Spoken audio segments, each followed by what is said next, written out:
बिस्मिल्लाहिर्रहमानिर्रहीम। अस्सलाम वालेकुम। मैं हूं मोहम्मद फ़हीम।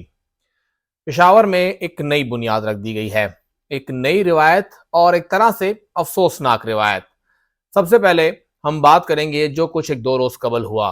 पेशावर हाई कोर्ट के अहाते में ये पहली बार हुआ जब वकला तंजीमें लड़ी, उन दोनों ने हाथापाई की और उसके बाद ये बात सामने आई कि असल में ये अवामी नेशनल पार्टी की जो वकला तंजीम है, मलगरी वकीलान, और पाकिस्तान तहरीके इंसाफ की जो वकला तंजीम है, इंसाफ लायर्स फोरम, उनके वकला आपस में लड़े हैं।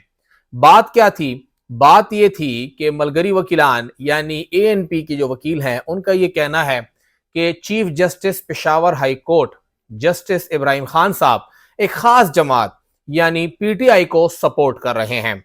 उससे पहले हमने देखा कि इमल वली खान साहब वो खुलेआम सामने आए और उन्होंने चीफ जस्टिस पे इल्जाम लगाया।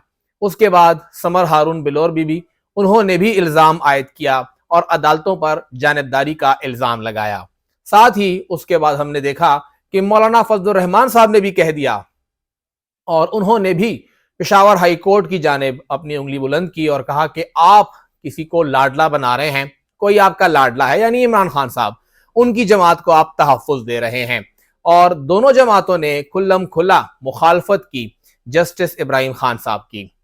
फिर दोनों जो जमातें हैं, अब उनके वकला का काम सामने आया। सबसे पहले मलगरी वकीलान, जिसका मैंने जिक्र किया, हाथापाई हुई। वहां पे हैरानकुन तौर पे जो ज्यादातर वहां पे वकला तंजीमें हैं, वो वकला जो किसी भी तंजीम के नहीं हैं, वो भी काफी इस पर अफसोस कर रहे थे। और इतला ये आ रही है कि मलगरी वकीलान वहां पे सिर्फ एहतजाज कर रही थी, लेकिन कुछ गलत फहमी पैदा हुई और फिर इंसाफ लायर फोरम के वकला को लगा कि शायद ये हमारे खिलाफ हैं, तो वहां पे वो आपस में लड़ पड़े। गलत फहमी हुई। ये वो तबका है जो कि इंतहाई तालीम याफ्ता है, जिन्हें सबसे ज्यादा आइन और कानून का पता है। इनका काला कोट असल में इस आइन के तहफ़्फ़ुज़ के लिए है। वो कानून का तहफ़्फ़ुज़ करती हैं और वही हमें कानून को तोड़ते हुए नजर आए जब उन्होंने हाथापाई की। यही वकीलान हमें समझाते हैं, यही वकील हमें समझाते हैं कि अगर आपको लोअर कोर्ट्स में इंसाफ नहीं मिला तो आप अपर कोर्ट्स में आए, ऊपर कोर्ट्स की तरफ आए, हाई कोर्ट में आए, हाई कोर्ट में ना आए सुप्रीम कोर्ट में जाएं, सुप्रीम कोर्ट में ना हो तो रिव्यू में जाएं, लेकिन आपके दलाइल मजबूत होने चाहिए। लेकिन उन्हीं वकीलों के अपने दलाइल कमजोर पड़ गए।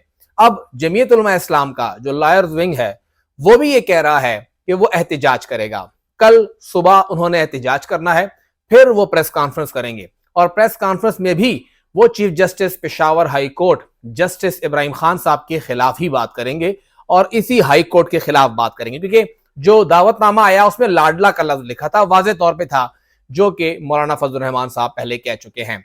ये दोनों जमातें इस वक्त पेशावर हाई कोर्ट को दबाव में लाने की हर मुमकिन कोशिश कर रही हैं।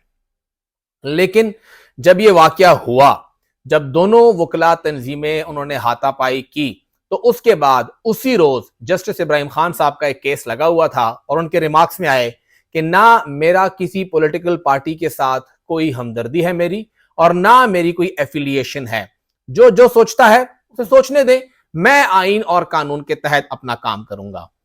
मेरी खुद कुछ वकला से बात हुई, चंद वकला से बात हुई, और उन वकला ने वाज़े तौर पे कहा कि शायद इन दोनों जमातों की जो वकला तंजीमें हैं, उन्हें मुकम्मल तौर पे एतमाद में नहीं लिया गया, वरना इन्हीं वकला की तंजीमों में जो सीनियर वकला हैं, वो खुद कहते हैं कि चीफ जस्टिस का फैसला आइन और कानून के मुताबिक है। लेकिन जो रहनुमा है, ट्वीट की चंद सीनियर वकला ने इमल वली खान साहब को कहा कि आपको ट्वीट करने से पहले अपनी वकला तंजीम से बात करनी चाहिए, ताकि वो आपको बताएं कि जो फैसला भी जस्टिस इब्राहिम खान साहब करते हैं वो आइन और कानून को देखते हुए करते हैं और वहां पर लोग मौजूद होते हैं, दोनों जानिब के वकला मौजूद होते हैं। अब अगर देखा जाए, एक बहुत बड़ा फैसला हुआ कि 3 MPO के तहत धड़ाधड़ ऑर्डर पे ऑर्डर जारी हो रहे हैं और 700 से ज्यादा 3 MPO के orders on record Peshawar high court के पास आ गए हैं। तो क्या उसके ऊपर पेशावर हाई कोर्ट खामोशी से बैठा रहे? आज जो कुछ हो रहा है PTI के साथ, कल हो सकता है JUI के साथ, परसों हो सकता है PTI के साथ, ANP के साथ, तब भी क्या यही सब कुछ होगा? एक तो ये जो गलत काम हो रहा है, तो अदालतें हमारे पास, आपके पास, सबके पास वो आखिरी दरवाजा है जहां वो जाके खटखटा सकते हैं। और अगर पेशावर हाई कोर्ट के जज आपको इंसाफ दे सकते हैं तो बुराई क्या है? अगर आपके पास दलील नहीं है तो ही आप एहतिजाज की तरफ आते हैं, हाथापाई की तरफ आते हैं। जितनी बात भी हो रही है, एक तो वाज़ेह पैगाम दे दिया है पेशावर हाई कोर्ट के चीफ जस्टिस ने, जस्टिस इब्राहिम खान साहब ने, कि उन्हें इससे कोई फर्क नहीं पड़ने वाला, जो कुछ आपने करना है वो आप कर लीजिए। अता बंदयाल साहब, वाज़ेह था कि वो बायस थे, इसमें कोई शक नहीं, उमर अता बंदयाल साहब पीटीआई के हक में बायस थे, लेकिन जस्टिस इब्राहिम खान साहब के हवाले से अभी तक कोई भी ऐसी बात नहीं कर सकता। हमेशा जब भी फैसला आता है, किसी एक फरीक के हक में आता है, एक के खिलाफ आता है, और अगर उनका फैसला पीटीआई के हक में आ रहा है तो वो एक फरीक ही है, उससे ज्यादा नहीं।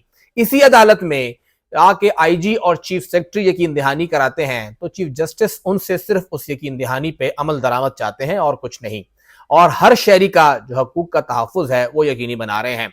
ऐसे में सियासी जमातों की जानिब से यह रवैया काफी हैरानकुन है कि वो बराह रास्त चीफ जस्टिस को निशाना बना रहे हैं। चीफ जस्टिस को निशाना बनाते हुए वो फिर आगे ये उम्मीद करते हैं कि वो फैसलों पर असरअंदाज होंगे। माजी में हमने देखा कि हर किसी ने यह कहा कि पीटीआई जजों पर इन्फ्लुएंस कर रही है। जो लोअर कोर्ट्स के जज हैं, लाहौर हाई कोर्ट के जज हैं या इवन सुप्रीम कोर्ट के जज हैं, वो उनके ऊपर इन्फ्लुएंस होती है, लोगों को इन्फ्लुएंस करा के, लोगों के जरिए इन्फ्लुएंस करके अपने मर्जी के फैसले लेती है। और फिर उसके बाद जमीयत उलमा इस्लाम ने भी वही किया। उन्होंने इस्लामाबाद की जानिब लॉन्ग मार्च किया, मौलाना साहब ने उसको लीड किया, एक बड़ा उन्होंने जलसा किया और सुप्रीम कोर्ट ने किसी न किसी हद तक उनकी बात मान ली। वो अदालत, वो जज उनसे इन्फ्लुएंस हो गए। अब हर बार ऐसा नहीं होगा, लेकिन पेशावर हाई कोर्ट में भी शायद वो कुछ ऐसा ही करना चाह रहे हैं। पीटीआई के बल्ले का निशान रोकना है, पीटीआई को इंतखाब से रोकना है, और अगर पेशावर हाई कोर्ट को दबाव में ले आया गया तो शायद इसमें एएनपी और जेयूआई कामयाब हो जाए। लेकिन अभी तक जिस तरह से जस्टिस इब्राहिम खान साहब ने फैसले दिए हैं, लगता नहीं है कि वो दबाव में आएंगे। वो वाज़ेह तौर पे कह चुके हैं कि वो आइन पे काम कर रहे हैं, आइन की से रुगर्दानी नहीं कर रहे हैं, और जो उनके साथी हैं वो भी वाज़ेह तौर पे बता रहे हैं कि इंतहाई सख्त फैसले उन्होंने दिए हैं।